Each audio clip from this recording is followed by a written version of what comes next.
sometimes a person could come to you and tells you that you owe him money. So you can tell him, I owe you money. What does it mean I owe you money? You can read it you can say it in two ways. You can say it, I owe you money, which means it's an agreement, I agree to you, it's oda. Or you can say, I owe you money, which means in a question mark. I don't owe you anything.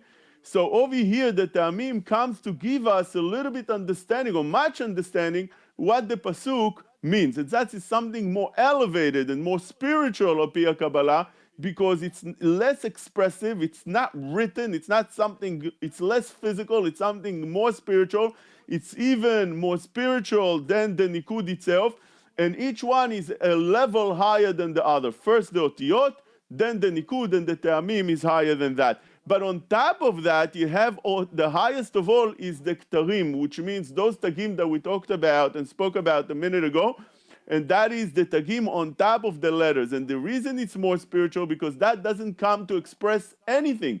You read the word regular, the word would mean whatever you say, or whatever you have the Nigun or the Ta'amim with it.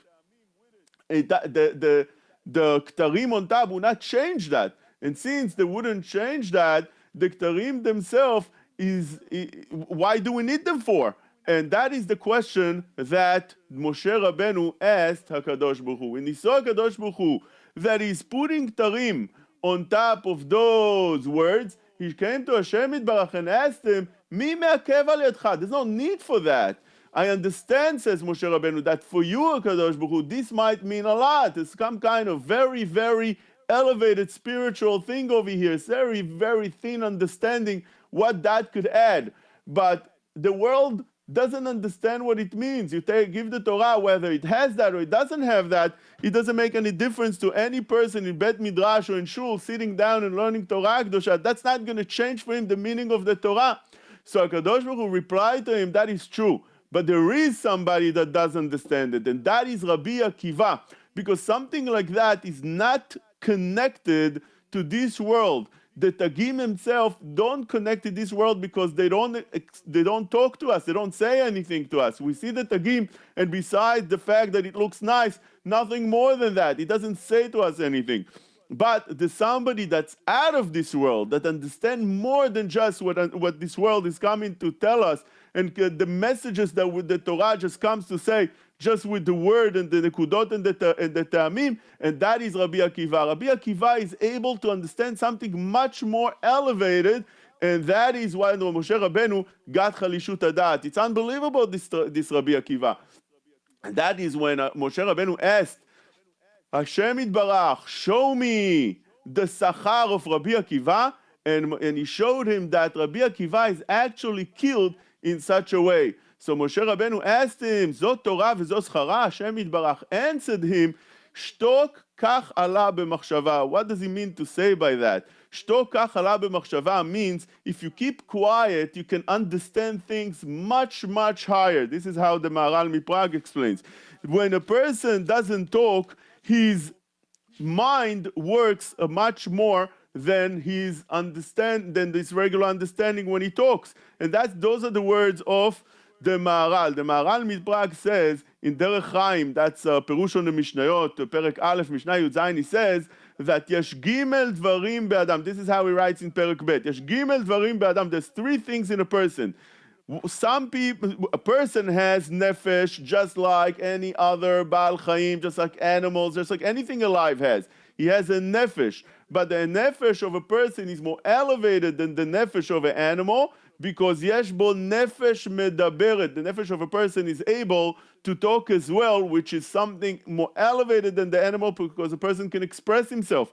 But his even higher level in that nefesh is the fact that he has sechel nivdal min haguf, which means he also has a mind, and therefore that nefesh has three things. It has the body power, just like any other animal, but it has also an ability to talk, and it has also an ability to think with the sechel hanivdal that's more elevated than the body. Now, the Maharal MiPrague explains the following in Perek Aleph of the Mishnayot Pirkei Avot. He says, Nefesh HaMedaberet hu koach gufani. The fact you talk with the nefesh that's a body strength. The body allows you that. It gives you what gives you the ability to talk. That's the body. Lekach ra'ui lo hashtika. Therefore, since it comes from the body, a person should keep quiet as much as possible. Why?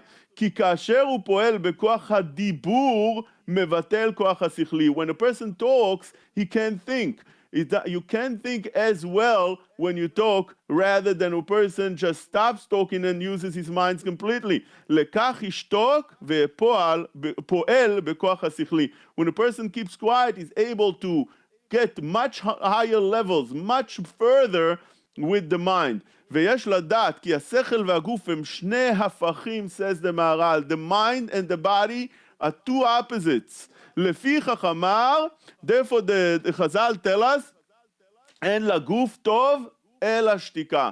You want to know what's the best thing for the body? Keep quiet, because when a person keeps quiet, he can think. When a person talks, it's hard for him to think. So what's the best thing for the body? To keep quiet and use his mind as much as possible. שעל ידי השתיקה יכול לפעול בכוח השכל.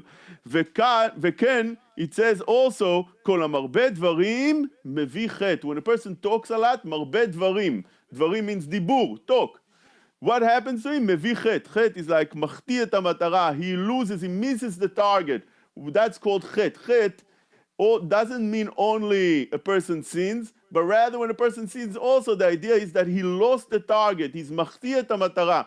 And that's what happens when a person talks a lot. When a person talks a lot, instead of thinking, he misses the right target. Rather, a person should think as much as possible more than talk. And that's what Hashem Yitbarach came and told Moshe Rabbeinu. He told him, shtok, it's better to keep quiet in this time. כי כך עלה במחשבה. You'll be able to elevate yourself much higher with the machshava. The Maharal explains that there's three worlds.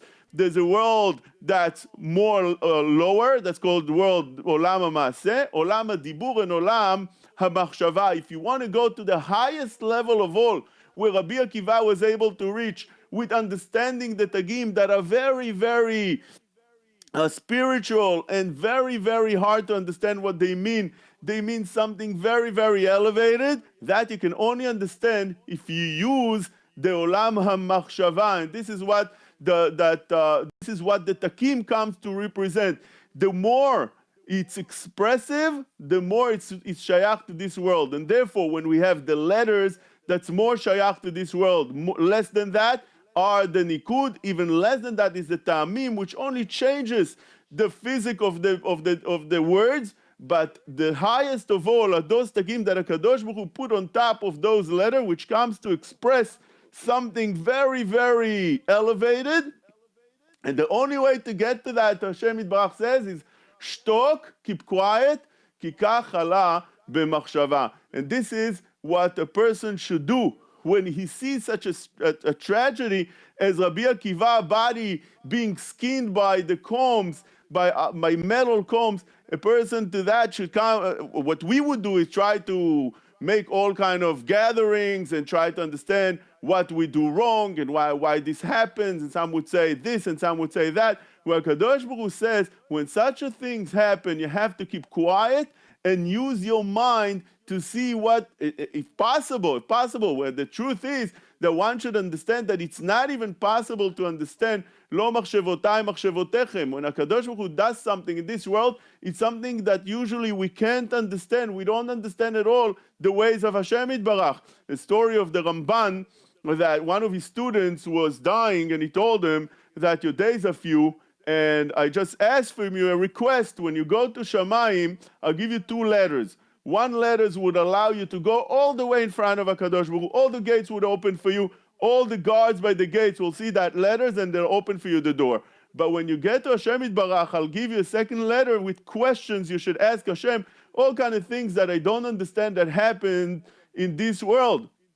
And when you get the answer, come back and speak to me and tell me what have happened over there. Come back in a dream. Sure enough, after a while, this student comes back to the Ramban and tells him the following. True, the first letter he gave me opened for me all the doors. I went through one gate to another gate until I reached Hashem Yitbarach. But when I got to Hashem Yitbarach and I opened the second letter and I wanted to ask him the questions that you asked me to ask him, really I didn't understand any of the questions, because in Olam HaEmet, everything makes a lot of sense. You understand everything, and you don't come up to ask any questions where things are so clear over there. Just in this world over here that we don't understand things. So therefore, since we don't understand, we come to approach such a thing that happens, and we really come with millions of questions, and we also sometimes have, as I said before, explanations that because of this and because of that, where Kadosh Baruch Hu says that to such a thing, the approach is like Aaron did, Vayidom Aaron, keep quiet. The reason you keep quiet is because you don't know anything that goes up in Shamayim, and the only thing we are allowed to do is, the Rambam says, that a person should take himself and become a better person, change his ways, and do as Moshe Rabbeinu was told by Hashem Yitbarach, shtok, to keep quiet and to use the machshava of that idea that I just explained right now, that since HaKadosh Baruch Hu is in charge, when HaKadosh Baruch Hu talks, HaKadosh Baruch Hu medaber, akol shotkim. And this is, we're going back to the beginning of our parasha, Vayechi Yaakov, and this parasha is parasha stuma. Parasha stuma means it doesn't have space between the beginning of the parasha and the old parasha, as usually every other parasha in the Torah does, to make it to make a space, as it's a new thing. Rather, it's parasha stuma. It's closed. It's clogged. It's coming to show that there's nothing over here open. What does that come to express? Rashi tells us, and Chazal tell us, it comes to show that when Yaakov Avinu wanted to reveal some things to his children, Kadosh Baruch Hu said, nothing, don't talk. It's better not to say anything. Not always we are permitted and we should speak our mind and say what we think.